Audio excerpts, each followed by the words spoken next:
Dear brothers and sisters, many a time in our lives we feel as if God has left us, as if God is not with us. We feel as if we are fighting our own battles. We think that God is turning a blind eye towards us.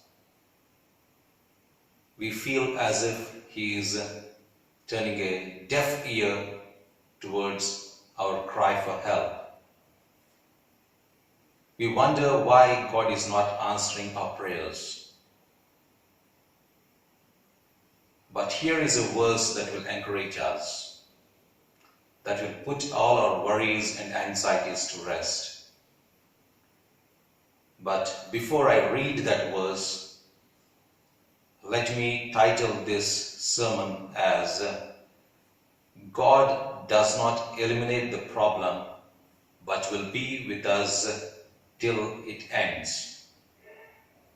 God does not eliminate the problem, but will be with us till it ends. So, the verse that I have chosen is from Isaiah 43rd chapter. The second verse of Isaiah 43rd chapter reads like this: When you pass through the waters, I will be with you, and through the rivers, they shall not overflow you. When you walk through the fire, you shall not be burned, nor shall the flame scorch you.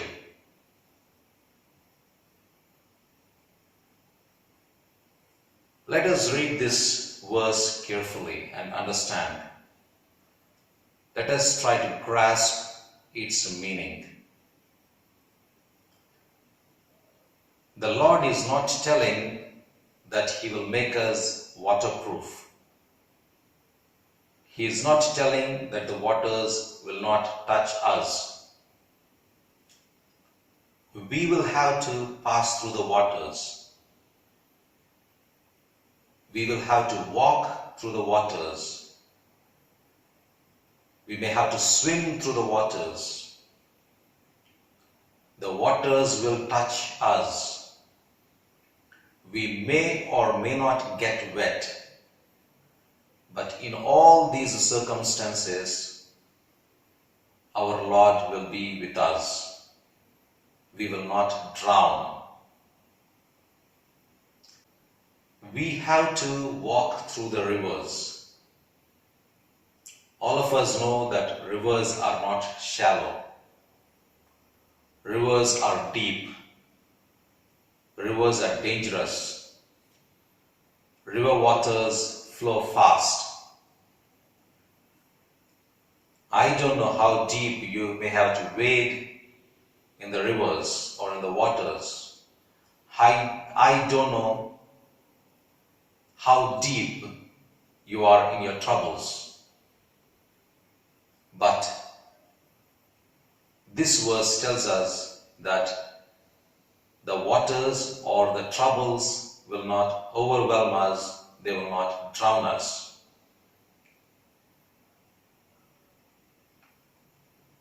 The Lord is not saying that He will put out the fire. The fire will be raging. Fire will not be cold. Fire will be hot. It will be scorching hot. Everything around it and in it will be burnt. Yet, you will not be burned. The flame will not touch you. We can find this evidence in the 3rd chapter of Daniel. In the 3rd chapter of Daniel, we learn about Shadrach, Meshach and Abednego. Every child of God, irrespective of their age, knows this story. What happened when these three were thrown into the fire? It was so hot that those who tried to throw them into the fire, those who threw these people into the fire, they got burnt because of the heat. And what happened when they were thrown into the fire? Did God quench the fire? Did God rain water? Or did God rain rain from heaven and douse that fire? No, the fire blazed. We all know that. But God ensured that these three remained unscathed. In fact, God was physically present there as the fourth person. Not a single hair of theirs got burnt. There was not even the smell of smoke on them, not a trace of fire on them. In the 6th chapter of Daniel, we come to know the events that led to Daniel landing in the lion's den. Did God vanish those lions? Daniel was in the lion's den throughout the night, the whole night. Daniel spent the whole night along with the lions in that den. The lions were very much present there. The threat was there physically, but God nullified that threat supernaturally. The threat was there physically, but God nullified that threat supernaturally. All of us know Psalm 23. This is one of the first psalms that parents teach their children.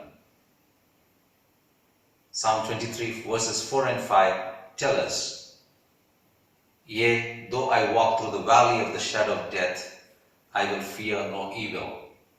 For you are with me, your rod and your staff, they comfort me. You prepare a table before me in the presence of my enemies. You anoint my head with oil. My cup runs over." All of us are familiar with these verses. But how many times do we try to read between the lines? Death is a reality. It is inevitable. All of us pass through death-like situations. Our near and dear may die. We may have life-threatening sicknesses. Still, we need not worry because God comforts us. Show me one person in this whole universe who has no enemies. Every person in this planet has enemies. When God blesses you materially, you will have people who will feel jealous of us. The more God blesses us, the more the number of haters increase. So-called friends will become our enemies. Even our close friend can become our worst enemy. Today's friend may be tomorrow's foe. King David says in Psalm 41:9, "Even my own familiar friend, in whom I trusted, who ate my bread, he lifted up his heel against me."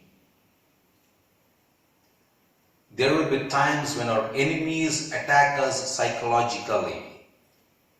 We will be sometimes so stressed out that we cannot even eat the food that is spread in front of us. But like the psalmist, we can rest assured that our enemies can do nothing to us because our Lord is with us. Look at the present tense used in this Psalm 23. For you are with me. It's not in the past tense. It's in the present tense. So He's always with us. He's always present with us. So, dear brothers and sisters, many are the afflictions of the righteous, but the Lord delivereth him out of them all. Let us steadfastly hold to our Lord and His promises, and rest assured that we will survive the worst situations in our lives. God bless you.